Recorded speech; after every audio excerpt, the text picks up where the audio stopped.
Bismillahirrahmanirrahim. Assalamualaikum warahmatullahi wabarakatuh. Bismillah, alhamdulillah, wassalatu wassalamu ala rasulillah, wala hawla wala quwata illa billah, amma ba'dah. Anak-anakku yang saya cintai, saya banggakan, pada pertemuan kali ini kita akan membahas bab 2 tentang menikmati kekuasaan dan rahmat Allah Subhanahu wa taala. Kita akan membahas tentang isi kandungan Quran surat Asy-Syams ayat 1 sampai 10, yaitu tentang keberuntungan orang yang menjaga kebersihan jiwa dan kerugian bagi orang yang mengotorinya.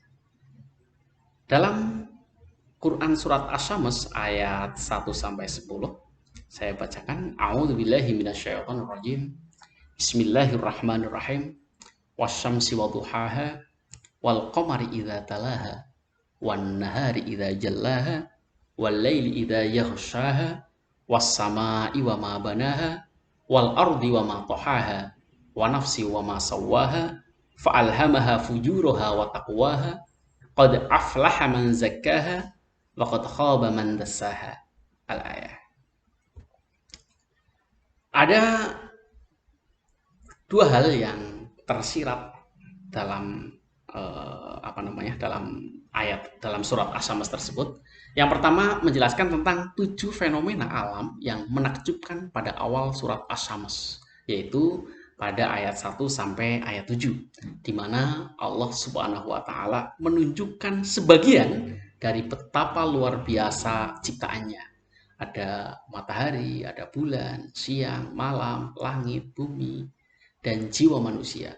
Semuanya berjalan teratur dalam hukum yang telah ditentukannya, atau dalam istilah yang sering kita jumpai adalah sesuai dengan sunnatullah. Allah menciptakan langit, bumi, dan lain sebagainya itu sesuai dengan sunnatullah. Berpasang-pasangan, ada laki-laki, ada perempuan, ada malam, ada siang, ada ada panas, ada dingin. Nah, itu semua namanya sunnatullah. Hukum-hukum yang telah diatur dan ditentukan oleh Allah. Kemudian yang kedua, menjelaskan tentang sumpah Allah Subhanahu wa taala, di mana setelah Allah Subhanahu wa taala bersumpah dengan ciptaannya di atas pada ayat 9 dan 10 surat Asy-Syams ini menjelaskan apa yang hendak ditekankan Allah Subhanahu wa taala dengan sumpah di atas. Dalam hal sumpah ini ada dua hal. Yang pertama,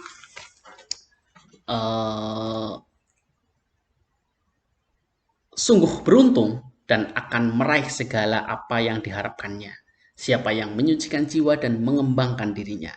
Dalam firman Allah Subhanahu wa taala, Bismillahirrahmanirrahim, qad aflaha man zakkaha. Sesungguhnya beruntunglah orang-orang yang menyucikan dirinya. Kemudian yang kedua, sungguh merugilah siapa yang memendamnya, yakni menyembunyikan kesucian jiwanya. Allah berfirman yang artinya sesungguhnya merugilah orang yang mengotorinya, yakni mengotorinya dengan membawa dan meletakkannya pada posisi menghinakan dan menjauhkan dari petunjuk sehingga dia berbuat maksiat dan meninggalkan ketaatan kepada Allah. Ini artinya bahwa sumpah Allah yang pertama mengajak kita sebagai umat Islam untuk melakukan semua perbuatan-perbuatan yang baik. Dengan melakukan perbuatan baik akan mendapatkan pahala dan memberikan sebuah ketegasan bahwa kita harus meninggalkan, menjauhi perbuatan-perbuatan yang buruk agar kita dapat selamat terhindar dari murka Allah. Anak-anakku semua yang saya cintai, saya banggakan. Kemudian yang B, kita akan membahas tentang isi kandungan Quran surat Ali Imran ayat 190 ya.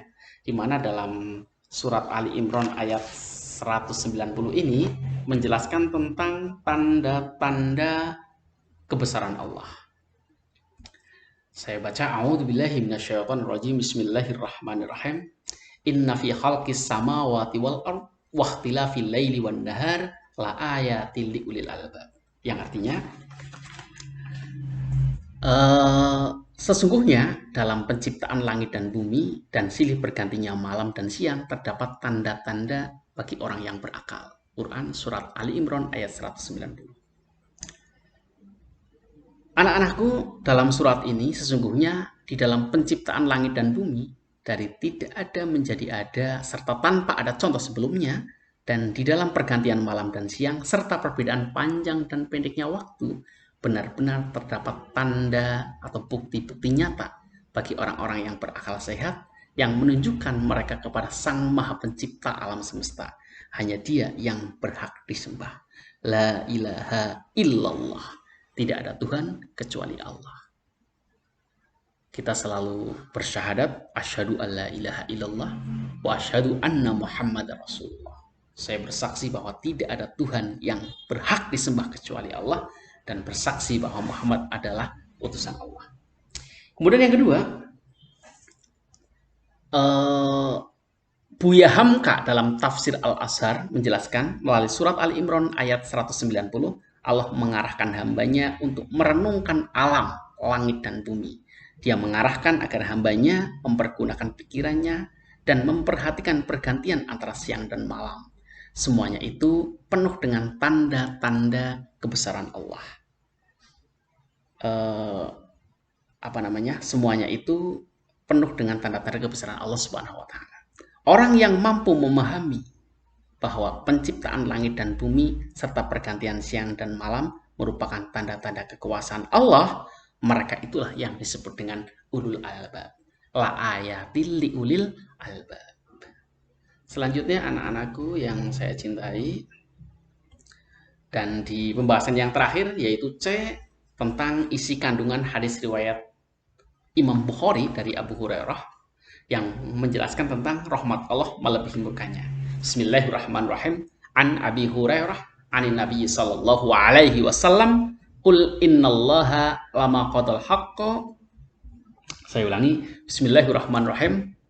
An Abi Hurairah anin Nabi sallallahu alaihi wasallam, qul innallaha lama qadal haqqa kataba indahu fawqa arsyihi inna rahmati taghlibu ghadabi. Rawahul Bukhari. Yang artinya, dari sahabat Abu Hurairah radhiyallahu anhu, Rasulullah Shallallahu alaihi wasallam bersabda, tatkala Allah menciptakan para makhluk, Dia menulis dalam kitabnya, yang kitab itu terletak di sisinya, di atas ars. Sesungguhnya rahmatku lebih mengalahkan kemurkaanku. Hadis riwayat Bukhari. Dalam hadis ini, hadis di atas, hadis an Abi Hurairah, qul innallaha lama qadal haq, itu menjelaskan bahwa rahmat Allah lebih dahulu ada dan lebih luas daripada murkanya. Hal itu disebabkan rahmat Allah Subhanahu wa Ta'ala adalah sifat yang sudah melekat pada dirinya dan diberikan kepada makhluknya tanpa sebab apapun.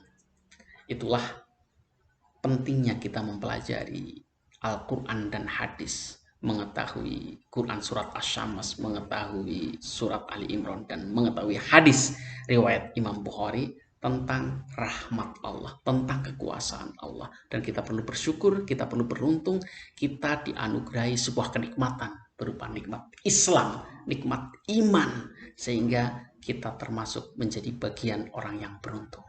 Sekian, hanya itu yang bisa saya sampaikan. Kita akan ketemu pada pertemuan yang akan datang. Wallahul muwaffiq ila aqwamit thoriq. Wassalamualaikum warahmatullahi wabarakatuh.